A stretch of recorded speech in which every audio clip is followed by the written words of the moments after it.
Olá, o Justiça em Questão de hoje fala sobre sustentabilidade. A coleta seletiva de lixo é uma das iniciativas adotadas pelo TJMG. Você já pensou em escrever um testamento? Saiba mais sobre os tipos e a importância desse documento.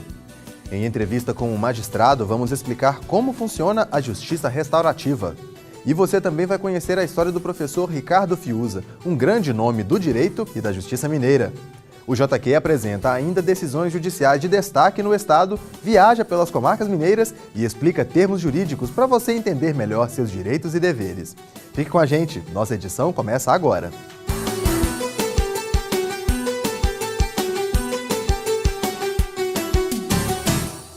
O Tribunal Mineiro tem dado sua contribuição para a preservação do meio ambiente. Com o Plano de Logística Sustentável, a instituição tem o objetivo de implantar a cultura da sustentabilidade nos seus diversos setores. Uma das ações do plano é o descarte correto do lixo, que procura combater uma fonte de poluição bastante visível no dia a dia. Vou deixar para vocês uma lixeira com plástico preto para colocar o lixo comum, uma lixeira com saco azul para colocar todos os plásticos e uma caixinha para colocar os papéis. Conto com a colaboração de todos vocês e qualquer coisa pode me procurar. O aviso dado pela Gilvânia Vieira, auxiliar de serviços gerais, é para estimular as pessoas a algo muito simples: jogar o lixo na lixeira certa. Atitude essencial para a reciclagem do resíduo. Não faltam avisos para que as pessoas lembrem-se de que o Plano de Logística Sustentável tem como objetivo transformar a responsabilidade socioambiental em práticas cotidianas de sustentabilidade na instituição. O PLS não envolve só lixo, a gente olha para um PLS, hoje enxerga um pouco de lixo, mas não é só isso. É a gente tornar o nosso planeta mais sustentável com diversas ações. Então isso engloba tanto a parte da limpeza quanto uma parte de economia, é a gente fazer com que a gente consiga otimizar as nossas ações. A campanha de reciclagem está prevista no Plano de Logística Sustentável. Todo o trabalho é organizado pelas auxiliares de serviços gerais e supervisoras que acompanham de perto o desenvolvimento das atividades e já colhem os frutos dessa iniciativa. Como, por exemplo, em um setor do CEOP, antigamente a gente tinha era assim, habitualmente colocado uns 32 sacos de diversos tamanhos dentro de uma lixeira, que a lixeira nem comportava todos os sacos e ia pelo chão. Com esta orientação e com esse trabalho, esse programa do PLS, nós conseguimos de mais ou menos uns 32 sacos. Hoje, habitualmente, nós colocamos uns 5 no máximo. O Tribunal Mineiro tem conseguido economizar mais de R$36 mil ao ano, só com a diminuição do volume de lixo comum recolhido pela SLU em 5 prédios da capital. Além dessa economia, o Programa de Logística Sustentável faz mais com o lixo que pode ser reciclado ou reaproveitado. Por meio de uma parceria entre o Tribunal Mineiro e a Asmari, Associação dos Catadores de Papel, Papelão e Material Reaproveitável, o resíduo que é colocado nesses sacos de cor azul tem uma destinação correta. A Asmari é uma organização não governamental que existe em Belo Horizonte há mais de 30 anos e desenvolve um trabalho social com os catadores. O desafio do tribunal para os próximos anos é levar o Plano de Logística Sustentável para todas as comarcas e encontrar no interior uma forma de dar um destino mais adequado ao lixo, assim como já acontece na capital. Um dos desafios vai ser levar isso para o interior e fazer com que as comarcas, com que os escrivãos entendam a importância de se fazer essa reciclagem. Nós precisamos do auxílio de todos os servidores, de todas as pessoas que trabalham, dos administradores do fórum, a comprar essa ideia, porque essa ideia ela foi comprada aqui em Belo Horizonte e surtiu efeito. O maior ganho do tribunal é nessa mudança de hábito mesmo, com toda certeza.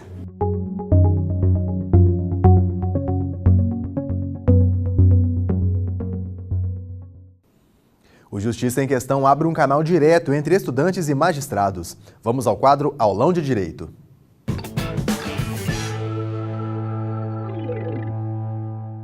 Olá, meu nome é Thaís. Em 2016, o STF consagrou que o Judiciário pode determinar a prisão do réu antes mesmo da sentença penal condenatória transitada em julgado. No seu entendimento, Isso poderia ser considerado um retrocesso constitucional? Veja bem, Thaís, se a gente for fazer uma análise restrita do artigo 5º, inciso 57 da Constituição, a questão fica muito polêmica, né? Porque ele é claro no sentido de falar que não pode, tem que transitar em julgado em todos os graus. Mas, se você for fazer uma análise contextual da própria Constituição, nós veremos lá as possibilidades de prisão em flagrante, de prisão preventiva, todos aqueles casos em que justifica a prisão antecipada do acusado.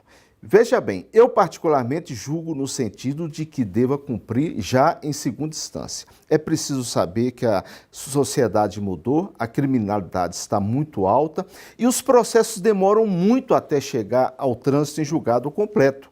Nós temos situações aí de que isso ocorre com 20, 25 anos depois. Ou seja, se o réu estiver vivo, ele não sabe sobre o que ele está sendo condenado. Então, entendo que, nesse caso, não há um retrocesso constitucional. Há uma análise contextualizada. Não obstante a polêmica, haja vista que 6 ministros só foram a favor e 5 em desfavor dessa decisão.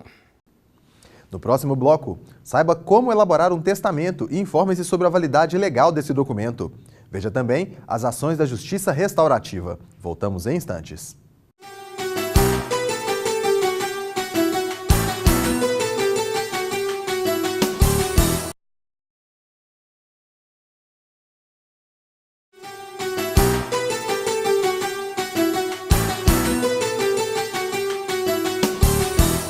Estamos de volta com o Justiça em Questão, um programa do Tribunal de Justiça de Minas Gerais.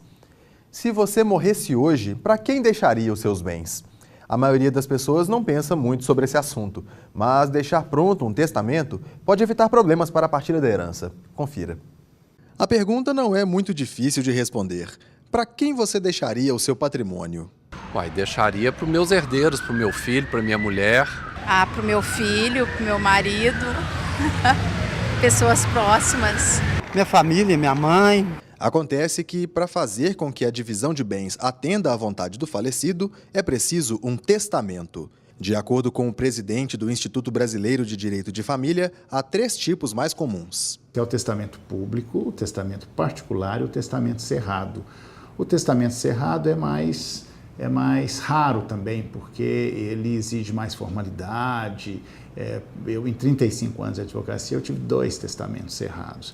O testamento particular, que é usado também, que é uma coisa simples, as pessoas até deveriam fazer isso, e eu até recomendo que, ao fazer um testamento particular, que faça reforçando até mesmo com vídeo, com uma gravação, usando novas tecnologias. E o testamento público, que é o mais comum. O testamento público é aquele que se faz em cartório, ou seja, uma escritura pública. O testamento público é feito em cartório de notas e precisa de 2 testemunhas para ser registrado. Depende da apresentação de documentos de identificação e comprovante de endereço. Já o testamento particular pode ser escrito pelo próprio testador e não precisa ser registrado, pode ser guardado em casa. Diferente do testamento cerrado, que, embora escrito à mão, precisa ser registrado e lacrado por um oficial em cartório. Em todos os casos, é preciso comprovar a posse dos bens que serão colocados no testamento. Os herdeiros também precisam ser identificados com nome, endereço e profissão. Pode ser exigido também um atestado médico de sanidade mental, caso o testador seja idoso. O valor a ser pago depende do tipo de testamento escolhido. Tem gente que acha que falar em testamento é chamar morte. Nossa Senhora, não quer fazer isso não. Mas o número de pessoas que fizeram testamento cresceu 47% em 5 anos. Esse número se deve, em parte, às novas configurações familiares. Principalmente com as novas famílias, as famílias mosaicos, né, que são os meus, os seus e os nossos, ou seja, filhos do primeiro casamento, do segundo, filhos comuns. Isso exige que as pessoas façam um planejamento sucessório, e o testamento é um dos itens do planejamento sucessório. Nas ruas, notamos que o patrimônio imaterial também tem entrado na lista de bens. Amor, paz, que seja feliz pro resto da vida. Tentaria deixar amor. Dignidade. Mas tem sido muito comum também o testamento ético, que é o que se faz muito nos Estados Unidos e que está começando a chegar aqui no Brasil, que é as pessoas deixarem, para além do seu patrimônio material, deixar algum patrimônio imaterial, algum conselho, né, alguma recomendação ética para algum filho, por exemplo. Isso tem sido comum. Os bens imateriais podem ser dispostos à vontade, mas o patrimônio material obedece ao que diz o Código Civil. Só a metade pode ser destinada para terceiros, caso o testador seja casado ou tenha filhos. O testamento é exatamente para isso, é para dar uma destinação diferente daquela que a lei estabelece, né? Por exemplo, eu quero que o meu filho receba mais do que outro filho, por exemplo, porque ele trabalhou na minha empresa, o outro não, eu quero premiar aquele que trabalhou, então posso deixar um pouco mais para ele. Para isso eu preciso fazer o testamento. Seja para destinar bens materiais ou imateriais, para se fazer um testamento é preciso ter idade mínima de 16 anos. Não, acho que é deixar a família mais estruturada, né? Acho que não, morte todos vão morrer um dia, isso aí é certeza, né? Mas é bom a gente prevenir, né? Deixar a família mais bem tranquila, se a gente puder, né?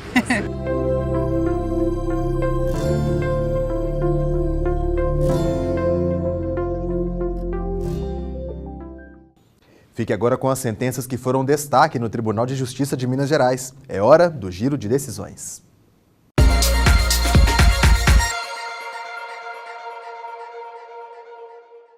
Um morador de Uberlândia que encontrou cacos de vidro em uma lata de milho verde será indenizado pela Olé, fabricante do produto. O consumidor ajuizou a ação contra a empresa, alegando que se machucou ao mastigar os cacos de vidro. A juíza Claudiana Silva de Freitas determinou o pagamento de R$10 mil a título de indenização por danos morais. Uma menina de Paracatu, no Noroeste Mineiro, ganhou o direito de ter 2 mães registradas na certidão de nascimento. A criança foi criada pela madrasta e pelo pai desde o nascimento, com o consentimento da mãe biológica. O juiz Rodrigo de Carvalho concedeu a adoção da criança à madrasta, sem destituir o poder familiar da mãe biológica. O magistrado entendeu que essa solução trará benefícios à criança, pois ela poderá conviver legalmente com as 2 mães. E em Pedras de Maria da Cruz, no norte de Minas, um fazendeiro que provocou um incêndio na propriedade do vizinho terá de pagar indenização por danos materiais. O fazendeiro queimou uma área da própria fazenda para plantar capim. O fogo se espalhou e destruiu 13,5 hectares de pastagens de outra propriedade. Na análise do recurso, a 14ª Câmara Cível do TJMG considerou que o fazendeiro foi negligente e condenou a pagar indenização. A justiça restaurativa é uma opção de resposta judicial à sociedade, fundamentada na mediação e na resolução de conflitos. Saiba mais sobre o assunto na entrevista de Silvana Monteiro. Doutora Flávia Birchow, qual a principal diferença entre a justiça retributiva e a justiça restaurativa? A principal diferença, no meu modo de ver, é o foco de uma e de outra. Na justiça retributiva, o foco é o ofensor, é punir o ofensor, olhar a culpa dele e puni-lo por aquela conduta que ele praticou, né, o crime que ele praticou. E na justiça restaurativa, o foco maior é na vítima, é de restaurar esses laços, né? E o problema que ela teve, quer dizer, na justiça retributiva, a vítima é completamente esquecida, né? A vítima apenas depõe contando como os fatos aconteceram. Na justiça restaurativa, não. Ela é importante, a versão dela, e a preocupação é que ela seja restaurada dos problemas, né, daquele fato, e visa o futuro, né? Dali para frente ela não ter mais problemas ou conviver com aquele fato anterior, mas de uma forma mais tranquila. Certo. E como o Tribunal de Justiça tem colocado esses preceitos da justiça restaurativa em prática? Bom, primeiro com o início de projetos nesse sentido, né? Nós temos projeto tanto no Juizado Especial Criminal como na Vara da Infância e Juventude. Todos 2 de Belo Horizonte. E já podendo expandir, já tem algumas cidades do interior que estão começando. Mas aí pensa na preparação, preparar as pessoas que vão lidar com isso de uma forma efetiva, né? E depois dessa preparação, começar então a aplicar as técnicas com as partes que nos procuram, né, digamos assim. Certo. Quais são os principais desafios aí para colocar em prática, né, essa justiça restaurativa na atualidade? Eu acho mais a credibilidade. É as pessoas acreditarem que a gente pode fazer justiça de uma forma diferente. Que não é só punir que é a questão. Nós podemos pensar numa outra alternativa que não seja só essa ou uma coisa, ou complementando ou substituindo de acordo com o caso. Muito obrigada. A gente volta daqui a pouco para conhecer a história do consagrado professor de Direito Ricardo Fiuza. Fique conosco, o Justiça em Questão volta já.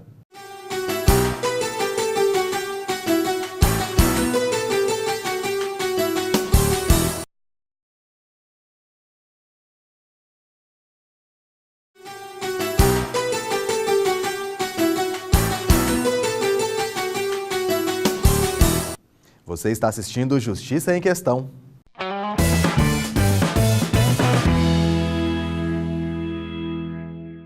O Mapa das Comarcas desembarca hoje em Itaúna. A cidade é conhecida pelo pioneirismo na implantação do modelo APAC em Minas Gerais. Localizada no centro-oeste mineiro, a comarca de Itaúna também é composta pela cidade de Itatiaiuçu.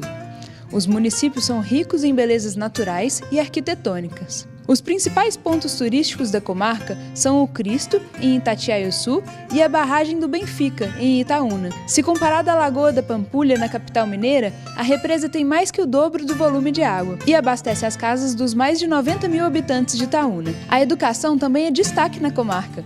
A Universidade de Itaúna, inaugurada em 1965, teve mais de 7 mil alunos matriculados em 2016. A aposta na educação também faz parte das ações do Judiciário Mineiro no município. Itaúna foi a segunda cidade brasileira a receber a Associação de Proteção e Assistência ao Condenado, a APAC, e é uma das únicas no estado a possuir uma APAC feminina. A metodologia inovadora, implantada pelas APACs, objetiva recuperar o preso e humanizar o cumprimento da pena. Os 160 recuperandos e as 30 recuperandas de Itaúna têm a oportunidade de trabalhar, estudar e se habilitar em uma profissão. O tratamento proporcionado pelo modelo também tem reflexos na sociedade. Os dados indicam que a recuperação após a saída da APAC é mais eficaz quando comparada ao sistema convencional. O modelo tem sido elogiado e estudado por outros países e estados brasileiros. Com essas ações, o Judiciário Mineiro valoriza o ser humano e promove a reinserção social.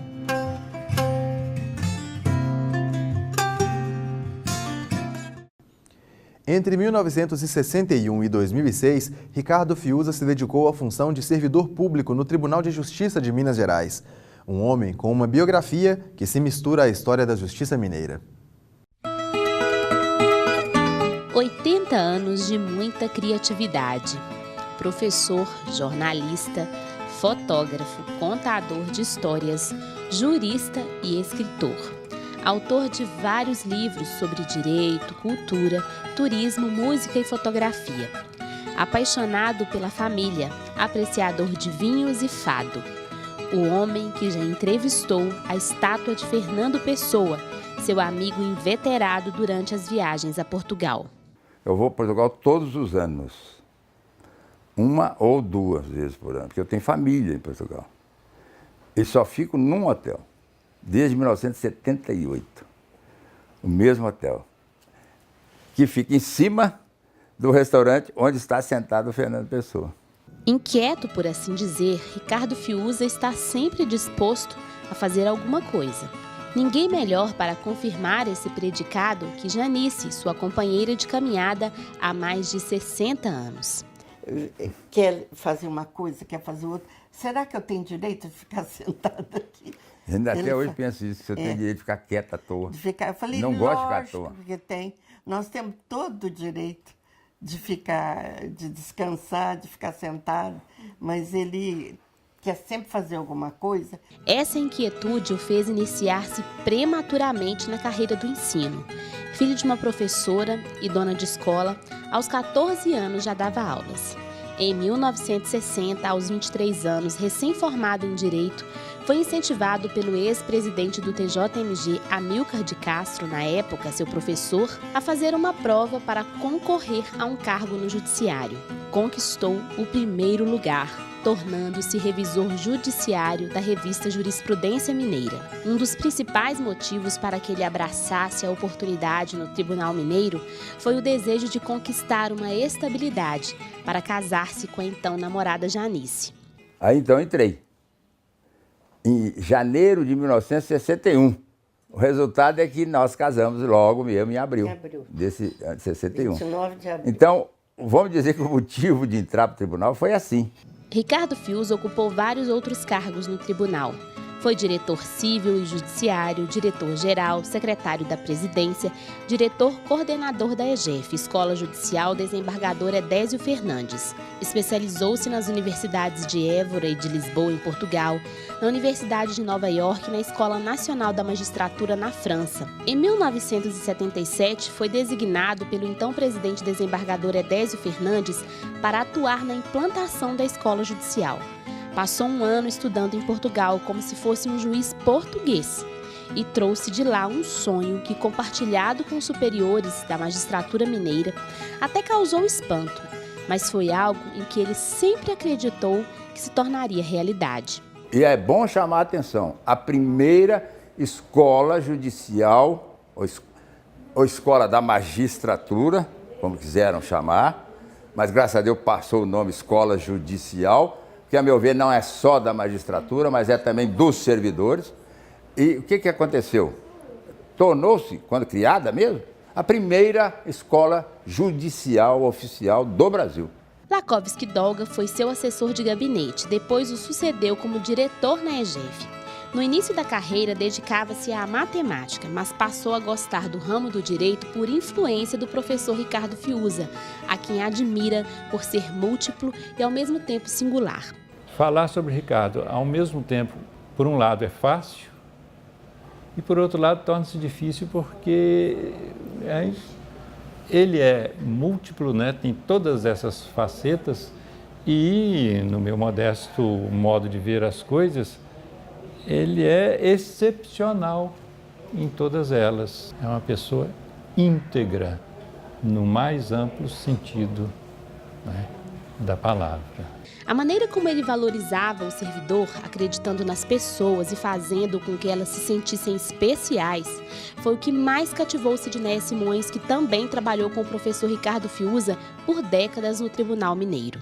É uma pessoa entusiasmada com a vida, entusiasmada com as pessoas. Ele tem um afeto muito grande, uma pessoa ética, uma pessoa amorosa e aquela pessoa que você pode confiar. Eu acho que servidores do tipo do professor assim são importantes para a instituição, porque ele é um servidor que valoriza servidor, embora ele tenha trâmite assim com juristas, com magistrados, com pessoas assim famosas, mas ele não deixa de valorizar e de reconhecer o servidor.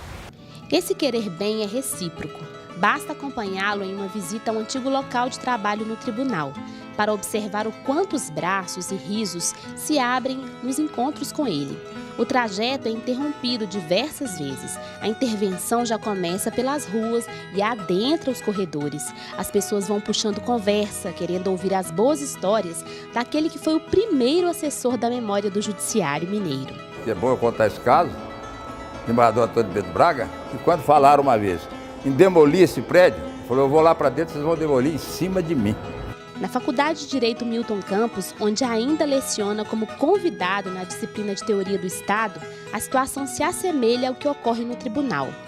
Dos mais novos aos mais experientes, todos se dobram à figura do professor. Dei aula das primeiras turmas, hoje estou dando aula para os netos dos da primeira turma. Eu guardo muito nome e fisionomia, eles já sabem disso. Então eles falam, às vezes até levo o retrato do avô para não ter perigo de eu não saber quem é. E filho, então, filho de aluno é toda hora. O homem das letras e dos livros, membro das Academias Mineira de Letras Jurídicas, Mineira de Direito Militar, Dourense de Letras de Boa Esperança, Minas Gerais, do Instituto Histórico e Geográfico de Minas Gerais. É editor adjunto da editora Del Rey. Foi convidado pela ONU para cooperar na elaboração das leis constituintes do Timor-Leste. O homem com H de humano, o esposo da Janice, pai, avô e amigo. Aquele que não se pode definir completamente em uma reportagem, porque, como bem destaca o amigo Fausto Pena, ele é o primus inter pares.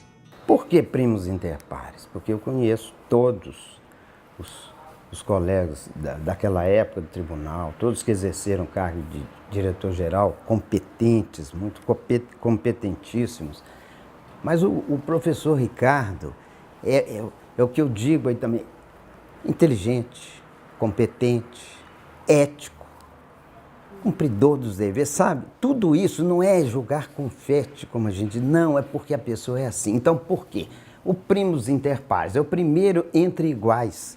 Nós, iguais lá nos cargos de diretor-geral, em outras diretorias, mas ele se sobressaiu.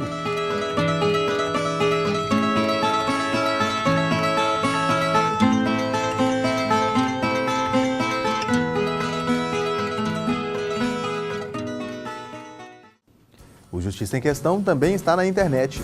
O conteúdo dessa e de outras edições pode ser acessado no portal do Tribunal de Justiça. Clique na área imprensa e depois em Justiça em Questão, ou veja as edições pelo canal do JQ no YouTube. Comente, proponha temas, participe do nosso programa. Envie um e-mail para justiçaemquestão@tjmg.jus.br. Um grande abraço e até a próxima edição.